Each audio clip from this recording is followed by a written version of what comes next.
Hey everyone, this is acyuta-bhava from Nightlight Astrology, and today we are going to reflect upon the fact that Saturn is moving into its final square with the planet Uranus. After it does this, Saturn is going to station later in October, turn direct after being retrograde for quite some time, and then is on a pathway to finally leave Aquarius. At the same time that Saturn leaves Aquarius, Pluto will be entering Aquarius. So we're going to talk a little bit, start to invite reflection into our lives upon this transformation that's upcoming. So that is our goal for today. But before we get into it, don't forget to like and subscribe, share your comments, and click on the notification bell for updates when you subscribe to get notified when I go live. You can always find a transcript of any of my daily talks on the website, nightlightastrology.com. Also, my new class, Ancient Astrology for the Modern Mystic, the Year 1 program's fall enrollment is coming up. So encourage you all to sign up. The course, you'll find it on the courses page, first year course. You're going to scroll down to learn more about it. It is a 1-year program. We meet on Saturdays starting on November 12th. We meet for 2 to 3 hours on Saturdays for 30 classes over the course of a year. We also have 12 guest lectures. We have breakout study sessions led by my tutoring staff. There's a discussion forum led by my tutoring staff. So if you have questions, you're always getting an answer within 24 hours. There's tons of bonus material. You can kind of go as deeply as you want to with the course. You can take it live or remotely and follow along with the recording. So it's a very flexible program, perfect for people who are hoping to start their own astrology practice or maybe just take their studies of astrology to the next level. I have poured more of my heart and soul into this program than anything else I've ever created as an astrologer. And so I'm really proud of it. You can check out, there's a video on the page. You can hear what some recent alumni are saying and how their practices are shaping up after graduating. Early bird payment saves you $500 off. You can stretch out the payments over 12 months. That's a good option for a lot of people. And then also there is need-based tuition. We try to make sure no one's ever priced out. So if the price point is too high for you, you're on a really tight budget, that's not going to change anytime soon. We don't want people breaking the bank. We want it to be a reasonable investment. So, we don't want anyone to be priced out of studying a spiritual science like astrology. So if tuition assistance is something that might help you, tell us your situation and we'd be glad to help you out. We just ask that you try to do that early because it takes a few days to get all of the need-based tuition applications processed. So we ask people not to wait to the last minute to do that. All right. Well, I hope to see some of you in class in November. Until then, what I really I'm excited about doing in that we have so many things to talk about between now and the start of that course. By the way, we've got eclipse season coming up. We have Saturn turning direct and moving on its final trajectory out of Aquarius, and also Pluto moving into the sign of Aquarius in the next 6 months or so here. So a lot of big astrology coming up now as we're turning toward the end of 2022 and into 2023. And I'm really excited to discuss in particular that movement of Saturn today. So what I want to do is just, I'm going to pull up the real-time clock and show you what I'm looking at and then share some thoughts with you. A little bit of a deeper meditation today on the sign of Aquarius, the significance of Saturn moving out of that sign and Pluto moving into it. This will be the first of probably many reflections that we'll start to do on Pluto's entrance into Aquarius, which is going to be a very big topic for a lot of astrology content creators in the months ahead. Anyway, let's go ahead and move this along. So what I want to point out is later in October, the occasion for this is some of the ways in which I've been experiencing this transit personally and reflecting on it personally, which I won't go so much into, but I will sort of distill some of my reflections on this transit in light of what Saturn's about to do. So here's what Saturn's doing. By around October 23rd, Saturn is stationing and turning direct. Now, in the meantime, as it's doing so, it is finishing up its final square to Uranus. Now, that square is not perfecting exactly, but it's very close. So, we might as well be, right now we are in the midst of, one last Saturn-Uranus square, you could say. Now, after Saturn turns direct toward the end of October, you've got Mars retrograde coming up toward the end of October, eclipses at the end of October, beginning of November. So it's a pretty powerful turn at the very end of the year here. Now we go forward a little bit, and when we go, you're going to see Saturn is culminating now in Aquarius. And this is happening toward the very beginning of March. Here's Saturn, the 29th degree of Aquarius. And it is going to, just days afterward, it's going to, let's do this. You're going to see Saturn change into Pisces. This is about March 7th. Now, go forward just a little bit more and let's watch what Pluto's doing. Notice Pluto in Capricorn, where it has been for a very long time. And it's just going to keep jumping around on me, so I'll just do this. So we're going to see Pluto moving into Aquarius. This is about March 23rd. So the month of March, just as Saturn leaves Aquarius, Pluto enters. Now, Pluto's going to stay there just for a little bit before retrograding out, and then it's back and forth. Ingress into the sign of Aquarius takes a little while. You're going to see that back and forth throughout the rest of 2023 and into 2024. So as that is happening, we are seeing it's as though Saturn is paving the way for an even more profound and long-term emphasis on the sign of Aquarius. I think that's fascinating. You've got Pluto in Aquarius from 2023 all the way into 2042. It's still there. So, about 20 years worth of Pluto spending time in the sign of Aquarius.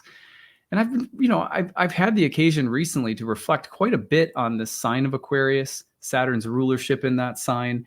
And one of the reasons is that Saturn and Uranus in their square have both been hitting my ascendant ruler, which is Venus in Leo. So I've had a really personal, transformative experience with those two planets recently. And I want to share with you some of the reflections that I've had on this, on the sign of Aquarius and what we might expect almost from the standpoint of an archetypal spiritual experience. Like, what is the spiritual experience of Aquarius, or one of the quintessential spiritual experiences associated with this sign? And in order to do that, I mean, first of all, like I said, it comes from the direct experiences that I've had of Saturn opposing my ascendant ruler recently, and just the opportunity to reflect on Saturn in Aquarius at a much deeper level. But then starting to ask the question, well, what does it mean that Pluto's about to enter this sign and spend a long time there as well? So I want to offer you just 3 basic reflections that are starting to help me gain an understanding of where things have been, what kinds of things I've been learning, what kinds of things maybe we've all been learning from Saturn in Aquarius, and what kind of things we might be able to expect from Pluto entering Aquarius. First of all, let's talk about this question. How does Saturn see the sun? I think it's a good question to ask because the two planets were polar opposites in ancient astrology. So in the ancient Thema Mundi, the signs of Saturn are opposite the luminaries. You have Aquarius, the sign of Saturn, opposite Leo, the sign of the sun, and you have Saturn's sign of Capricorn opposite Cancer, the sign of the moon. So for ancient astrologers, Saturn was associated with the opposition aspect, and Saturn was also the natural antithesis of the lights. Saturn is also naturally opposed to the sun in the dignity scheme of the exaltations. So Saturn is exalted in Libra, where the sun is in its fall, and Saturn is in its fall in Aries, where the sun is in its exaltation. So these two, and this is presented really nicely in Rhetorius the Egyptian's text. I have James Holden's translation in case you're interested. Rhetorius lays out the reasoning behind this, and he says that the sun is the storehouse of light, and Saturn is related to darkness. And he goes on and says some other things, but sort of begs the question, how does Saturn see the sun? And this is one way that you can think about it. Saturn sits as the dimmest and most distant planet on the edge of the known of the solar system, the last dim, distant planet between the realm of the gods and the numinous beyond. That was Saturn's place in ancient cosmology. And so Saturn was a watcher between worlds. Saturn was a gateway between worlds. And Saturn sat distant from everything, almost like looking at the top, from the top of a hill, and looking in the distance and seeing the city. It's far, Saturn far into the wilds of the deep space. And so when Saturn sees the sun, it's an interesting experience. Well, because how does the sun see itself? Well, the sun doesn't really see itself. It doesn't have the ability to see itself because it's just radiating light, and all it sees is its own light, if you want to think about it like that. So from the sun's point of view, the sun is just self-effulgent and radiating of its own nature. And in that sense, it really can't see anything else but itself, because it is blinded by its own light. It is consumed by its own light. It is self-same, undifferentiated, and extensive. So it's just a handy way of thinking about the sun. So from the sun's point of view, it's sun has a hard time seeing Saturn, if that makes sense. Saturn, on the other hand, sitting out, watcher at the edge of the world, when it looks in on the sun, what does it see? It just says, look, there's a ball of light. Has a very objective perspective. It says, look, there's a shiny ball of light. And in that sense, Saturn cannot be consumed by the light, because Saturn sits, in a sense, beyond the reach of the light. But it still there's enough light so that Saturn can perceive and look and say, I can see you. Objectively, you're the sun. And, it's like this very, in a sense, it's sort of a detached, distant, objective perspective. And it looks like that at the sun. So for this reason, if you think about the sun in relation to, the way that ancient astrologers thought about the sun, one of the ways they thought about it was that we each have a sense of calling in life, a series of images that the soul gets possessed by, that drive or propel the plot line of our story forward. I want to be an astrologer. I want to be a husband. I want to be a father, whatever. I want to be intelligent. I want to, all of the things that anyone might. I'm just thinking of some of the things that I've, the pursuits of my own path, right? And insofar as we become captured by those images, they're like lights that we become captured by, and then, like the arc of the sun, we become identified with them. In this way, some modern psychological astrologers will say that the sun is related to the ego, but it's only related to the ego insofar as our sense of self becomes consumed by some sense of purpose or passion or activity that we take on and try to move toward, like an acorn becoming an oak tree. And that's part of what defines the ego, right? Is the passions that it becomes consumed by, that we are blinded by our own ambitions, and not necessarily in a bad way. When Saturn comes along and has an aspect to your sun in your natal chart, it is as though there is a mirror being held up to you, and it says, look, you're just a dude. And, all of these heroic images and storylines that you are possessed by, you're just you. You're just a person, Or they might have a way of making you. Saturn sometimes, when it hits the sun, makes a person feel sort of detached from their own life or their life story, or disillusioned or bored or exhausted by their own passions, uninterested in the things they used to be interested in. And they go like, well, what happened? So Saturn sees the sun and says, look, it's just a sun. And in a sense, that objective, detached perspective that Saturn has, its view of the sun, it takes us out of the absorption. So it's like Saturn's perspective is always pulling us out of the absorption, which can feel dissociative, detached, depressed, exhausted, empty, and so forth. So this is one thing to remember, is that one of the things that Saturn does in Aquarius is, it's kind of a king killer, insofar as the king is the sun, and insofar as the sun represents things that we get deeply absorbed with and identified to the extent that we sometimes are blinded or we can't see. And so Saturn comes along and pulls us out of that perspective into Saturn's perspective, where we feel detached from that which is light. And that could mean that we feel exhausted. It could mean we feel lonely. It could mean we feel alienated. It could mean we feel separate or apart. But Saturn's affording us that perspective as well, because there's something ultimately refreshing about being emptied. So that leads us to reflection number 2. What is the water pourer of Aquarius, or the cupbearer? What is the water pourer emptying from the pitcher? Well, it really depends.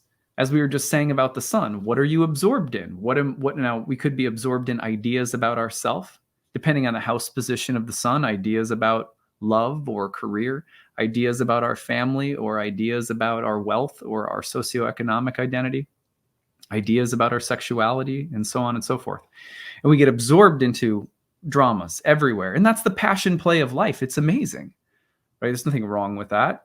But Saturn comes along, and Saturn takes the fullness of whatever we are absorbed in and pours it out. And that's, in a sense, that's sort of what the water pourer represents, is this, it's a kind of a mood of emptying. See, the thing about getting possessed by the sun, as Vettius Valens said, is that the sun is the noetic light, and the sun is called daimon, which means that there's a way in which the sun is possessing us with spiritual currents of intensity. It's as if to say that when we're in a solar mindset, we're possessed by a spirit, by a god, and we are completely blinded, and have to be, in order for that archetype to play out as wonderfully as it does.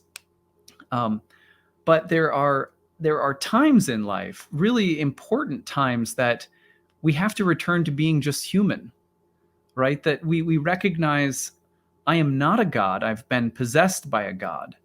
And I'm not a god, but I am oftentimes a host to these divine archetypes playing out on the stage of my life. So how do you get that separation to return to your humanness, right? Rather than being the constant playground of the gods, absorbed in them, and then potentially getting inflated by those very archetypes, getting a god complex, so to speak, which is always the danger of Leo and the sun. You have to be emptied. You have to return to your just this, just that, just so. You have to return to your humanness. The water pourer was called a humane sign, a human sign. And the water pourer is also emblematic of the cupbearer of the gods, the servant of the gods, but also of one who is emptying something out. The image shows a pitcher of water being emptied. There's something about this image that is deep in the human psyche. What is the water pourer emptying? You could say ego. You could say the water pourer is emptying identification with an archetype or god. You could say that the water pourer empties out whatever is full, in order that we might gain the healthy perspective of returning to emptiness. And emptiness is not, it's hard to talk about emptiness. The Taoists say that. So many different religious traditions say that emptiness is still a something of some kind. But emptiness might be also something that brings us back somehow to the simple fact of being human, being a soul, and being utterly individual and unique, and that is what has been and what will always be, prior to and after any of the archetypal possessions that we come under. Any journey we go on, any quest we go on, at the end of the day, it's still just me. There's still some fundamental unchanged part of us that we can't speak about. It's there, but it's invisible, it's mysterious, it resists being described or contained or confined.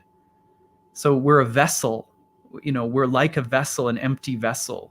We fill ourselves up with things, a lifetime, a lover, a career, an ambition. And then, but spiritually speaking, we go through periods where we have to be poured out. And in doing so, we often recognize, we come back to a very profound acceptance for our humanness.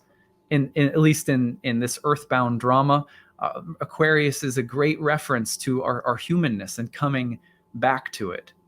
Now, there's a lot of other archetypes that are not identical, that also belong to Aquarius, that belong to Saturn. But I think this is one of the profound archetypes of the moment, because there's something about this emptying that has been taking place. I reflect on it in my own life, and I've reflected on it in the lives of my clients over the past several years. And I believe that it's probably at least one of the archetypal components of what Pluto in Aquarius will bring as well, this state of being emptied. And there's a word for this emptying in ancient theology. It's a Greek word that's referred to as kenosis.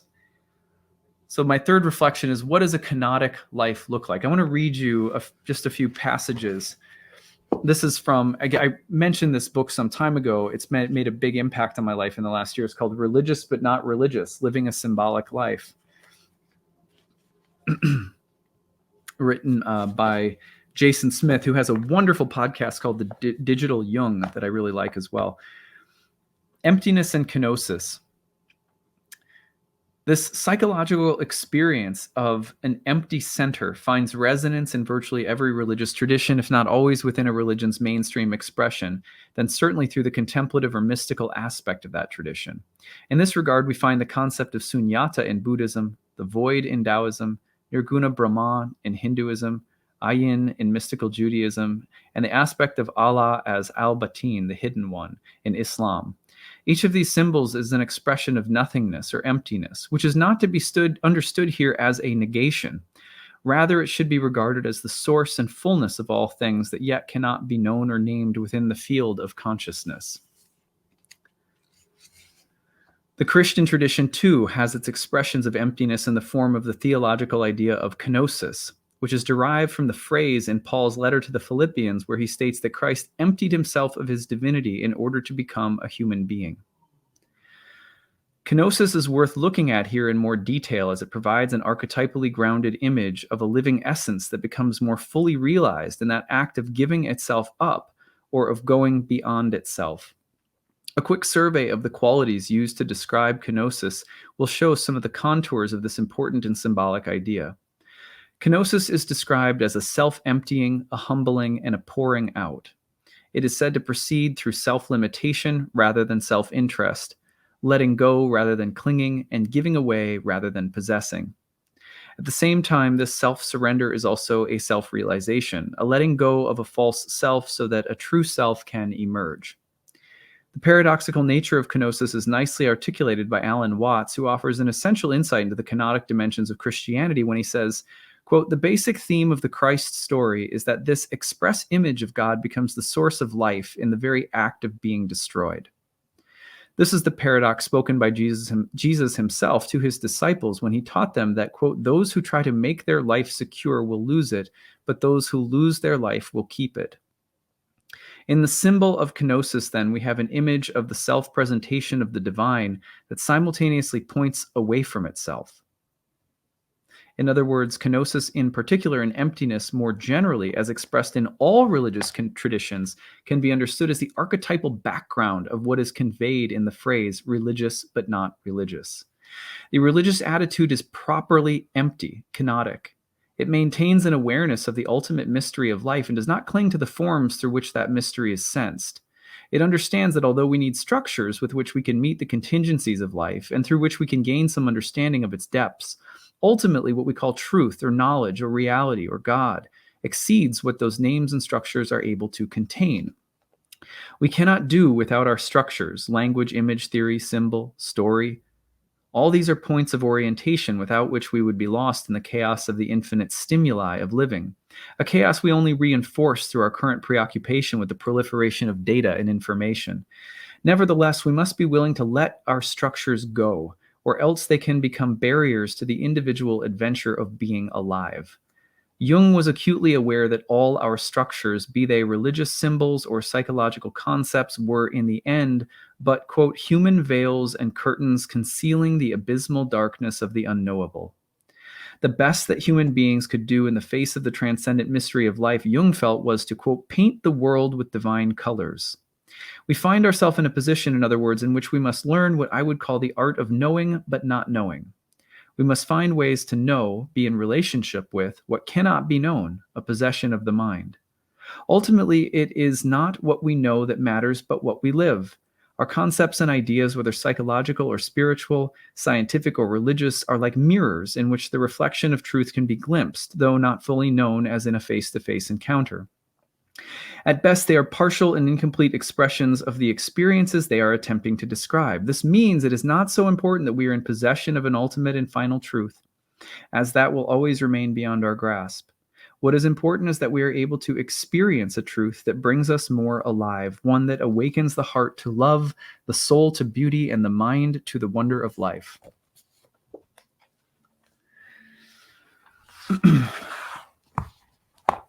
In the Bhagavad Gita, the final instruction of Krishna to Arjuna, this is text 66 from the 18th chapter, says, Sarva dharmam parityaja mamekam saranam vraja aham tvam sarva papebhyo moksha yashyami masucha. And excuse my Sanskrit, it's not very good. Abandon all varieties of religion and just surrender unto me. I shall deliver you from all sinful reactions. Do not fear. Sarva dharman, all varieties of dharma, of duty, and of, you could say, structures that are rooted in a sense of like righteousness. Surrender them. I'll take care of you. When I think of Pluto entering Aquarius as Saturn is leaving, I think Saturn's done the hard work of putting us in touch with, Saturn has maybe begun the emptying process, but it's done so through, that the Saturn is hard, and when Saturn starts to empty us, I think that there's sometimes a sense of boredom, exhaustion, impatience, frustration. We attempt to keep something going beyond its expiration date, and there's a sense of something that's just not working any longer. And this is the kenotic process of the water pour emptying us. And Saturn's way of doing that has a real, like, strong oppositional tension to the sun. It can hurt. It can be exhausting. It can be a feeling of there can be abandonment in it. There can be a feeling of not knowing what's real or where we're going. But that kenosis is so important, to be poured out, to be emptied occasionally. I mean, whether it's, at the end of a day and you take some time to be quiet, read, reflect, talk with a lover or a friend, and we say we're venting. But often what we're doing too in our venting is kenotic. We're pouring ourselves out. And what do you feel after you've done that? You come back, at least I do. I come back to a feeling of like, it's just me. It's just me. I'm just a little spirit soul, and it's okay. For anything new to come, it's as though quite frequently there has to be an emptying of everything we've known or become obsessed or possessed by. And in that, there's always one of the ways that can go. We can resist the emptying by futuring, but we can resist the emptying by, rather than just really being emptied out. Maybe that means being disappointed. Maybe that means getting comfortable in a position of boredom, or getting, feeling okay with the fact that there's just a dead of winter. One of the ways that we start to try to deal with that, almost like as a reaction, is we future. Oh, well, everything feels so dead, but the utopia is in the future somewhere. So Aquarius, a sign that's always related with futurism. Well, part of that is also just a response to not being able to sit with the kenotic blessing of Aquarius, the fact that we're being poured out, that the gods we've been possessed by are dying, that they're being poured out of us. There's a film that came out recently called The Changing of the Gods. There's a changing of the gods in our life. It can be like a changing of the guard. And an easy thing to get obsessed or possessed by in the moment that we're being emptied of our archetypal obsessions and possessions is to start futuring. Well, let me think of all of the brave new things in the future that will, bring me back to life. And some of that's good and some of that's healthy. Some of it is not allowing for a true kenotic moment to take place, a true emptying out to occur. So we have to be very careful of that. I had a moment recently that brought me to these realizations that I'm sharing today, or these reflections, I should say. So I recently had LASIK surgery done, and it's amazing. I can see without contacts and glasses. I can't. Technology is amazing. I misplaced my prescription eye drops, and so I was, naturally I was looking around for them and I couldn't find them. So I got frustrated to the point where it's like, all right, screw you, water bottle. You can't hide from me. I'm going to cast a horary. So I cast a horary chart, and the signifier of the missing prescription eye drops, which are in a little bottle, was Saturn in Aquarius. You can imagine the image of me holding these things up and dropping them into my eyes. It was like a little jug that was emptying the water into my eyes. And I had some very powerful dreams right after this eye surgery that made me realize that the eye surgery, even though in a sense it was just like something I'd wanted to do for a long time, was symbolic of a change, a shift in vision and perspective. Of course, physical eyes, but inner eyes type of thing. And it was several very profound dreams. And I won't go into what that shift in perception is, but it's, I think it's just a part of my ongoing personal work as a soul, and I was feeling just really, really thankful for this.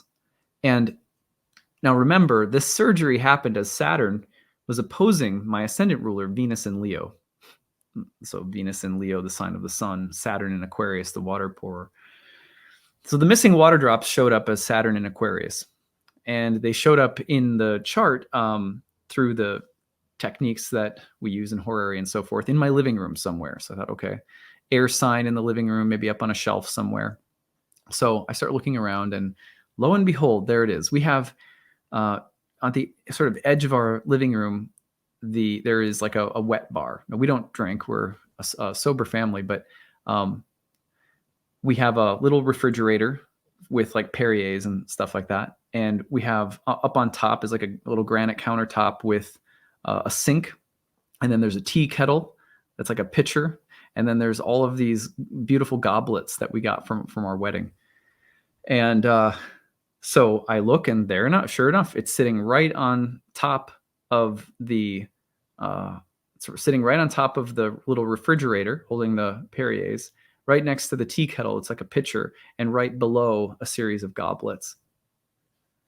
And it was such a powerful moment for me, because apparently the heavens care about something as insignificant, or can speak to something as insignificant as my missing eye drops, but not just, they didn't do so in a way that was just, here's where they are, and isn't the symbolism nice and wow, magic, but in a way that affirmed and put into place several nights worth of dreams that I had been having about how this external shift in my vision was also happening as an internal shift of vision was occurring. And it blew me away, because suddenly I understood that the shift of vision that I was having was an emptying, that it was kenotic. And it was the first time I ever really perceived Saturn in Aquarius as an archetype that is related to kenosis, emptying. That verse from the Bible, whether you're a Christian or not, just even from an archetypal standpoint, is beautiful. Jesus in an avatar, one who descends, God in human form or something like that. And there's many traditions that have avatars, right? In order to become human, Christ emptied himself. That's the phrase in Philippians, if I'm remembering it correctly. That emptying, that purposeful emptying of one's own God nature.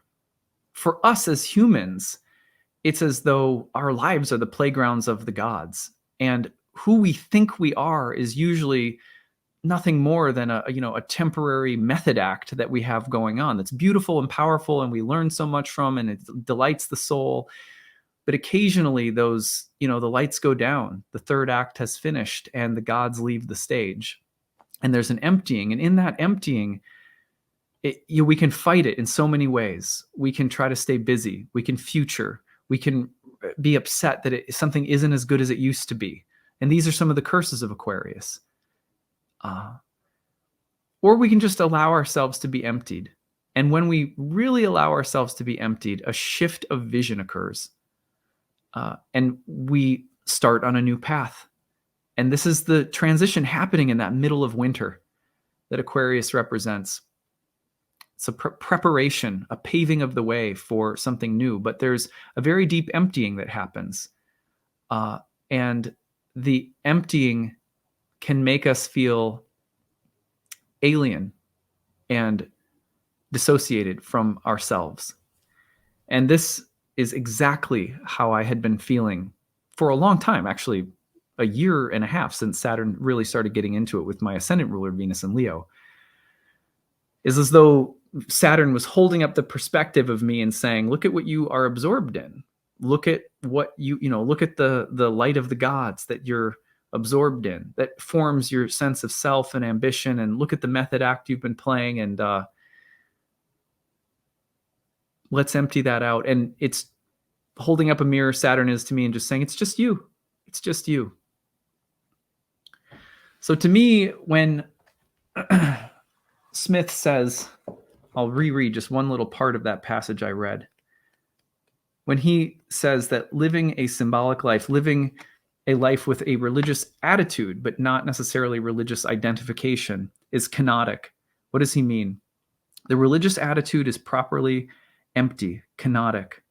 It maintains an awareness of the ultimate mystery of life and does not cling to the forms through which that mystery is sensed. It understands that although we need structures with which we can meet the contingencies of life and through which we can gain some understanding of its depths, ultimately what we call truth or knowledge or reality or God exceeds what those names and structures are able to contain. We must be willing to let go of our structures, or else they can become barriers to the individual adventure of being alive. The best that human beings could do in the face of the transcendent mystery of life, Jung felt, was to paint the world with divine colors.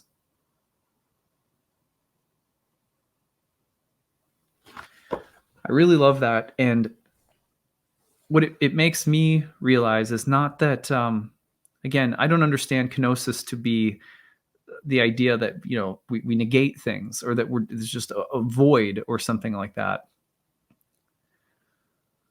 But there's a way in which we have to empty things out. I was talking to a client recently, and she was saying, what do you do with like astrological anxiety? Like, oh my God, Mars is transiting my 10th house. It's going to turn retrograde in my 10th house. I'm a Virgo rising. Will I lose my job? I said, imagine that, and I had just had these experiences, and I thought about this. I said, imagine that your anxiety is like a full cup of water. And, my daughter, when she gets a full cup of water and go, or something, and she's like going to go and sit down and watch, I don't know, a cartoon. It's like I'm watching her walk, and I'm always like, sweetie, why don't you just empty it a little bit? Just empty it out a little bit, and then it'll be easier to carry. Whether it's our hopes, our dreams, our ambitions, our joy, our desires, our fears, our anxieties, we tend, I don't know, and it just, I notice, I observe within myself and my clients and everything, that we tend to carry whatever we're carrying with the water exactly at the top. And sometimes then we approach spirituality and we say, well, see, the problem is the full glass and you need to empty it all out. I don't think that is what kenosis means. But I told her, I said, if you're having astrological anxiety about a transit, it's as though you're walking around with this really full cup. We have to find ways unique to every individual's religious psychology, of just pouring like a third of that out, maybe half, emptying ourselves a little bit. Because when you empty yourself, then you make room for the gods to come in and fill you and fill your cup and surprise you, which there's no room for if your cup is full. And that goes really for, any state we get into. When we get so full of something and we have no room, no emptiness, no portion of emptiness available, then there's nothing that can be filled. And that's ultimately what makes astrology and relationship with the gods so satisfying. is saying, well, for example, how do you create emptiness if you're worried that Mars retrograde in your 10th house will take your job away? Have an altar in your home, make a vision board, or find an item to lay at the altar with a prayer saying, here's my job.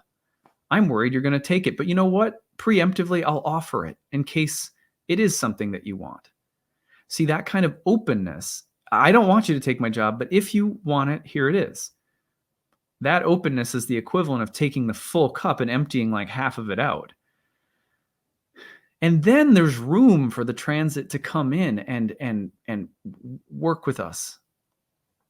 If we become so identified with the gods, so identified with an emotion or a complex or an idea or an ambition or whatever, then usually we experience Saturn, we experience the water pourer as someone that pours us out, and it ends up feeling horrible. It's like so we need kenosis as a way of life, because the deliberate emptying of ourselves creates room for the gods to come in and have a relationship. I think that we are so all or nothing. At least I see myself that way. And it's empty because emptiness is the safe, right thing to do, or it's totally full of any emotion or state or whatever. And I think living a kenotic life is about just allowing ourselves to have shifts in perspective. A shift in perspective can be an emptying of some of the water. I have a perspective and it's just brimming over. Well, a shift in perspective can mean that you're just emptying some of that out to leave room for another perspective. So there's so many ways to be kenotic. I suspect that as Pluto enters Aquarius, that one of the things that's going to happen that Saturn has been paving the way for is for whether it's society, whether it's societal or whether it's personal, whether it's taking place within institutions or organizations that we belong to, or communities that we're a part of, or our personal lives and relationships, our philosophy, convictions, and beliefs. I think we are going to see that there is an emptying out. And with that emptying out, there can come a great clash of, reactive tendencies. As things are being emptied out, there's something to blame. Well, it used to be better in the past. Now it's getting bored and things are being emptied. And that's because we got away from that thing in the past. Or things are being emptied out. We say, oh God, it's not working. Here's the brave new future. Here, let's go to the brave new future. Or that things are being emptied out and we feel dissociated, and then we feel so hurt and alone and alienated, we go into depression. These options are there. Or as Pluto moves into Aquarius, we can learn that kenosis is seasonal. Archetypally, we're going to go through a 20-year period of kenosis, spiritually, psychically, societally. Might as well get into the practice now, personally, so that as we're doing so, we can understand that this water, that we're being emptied, but also there's a medicinal eye drops, right, coming from heaven. That this is a change of vision, and it can't happen until you realize how blinded you've been by something, and allowing yourself to be emptied in the process. There's lots more to say, but these are just the beginning of some of my reflections on Pluto's entrance into Aquarius as Saturn prepares to leave. And we're coming up upon this as Saturn turns direct, and then its forward motion will carry it into Pisces. And there's lots to say about Saturn and Pisces too. I think there's going to be some beautiful reflections upon that archetypal combination that I look forward to getting into. Anyway, if you have a story to share or a reflection, use the hashtag grabbed. Or email us, grabbed@nightlightastrology.com. I love hearing your stories. Don't forget to like and subscribe. Really appreciate when you guys do that. And that's what I've got for today. Take it easy, everyone.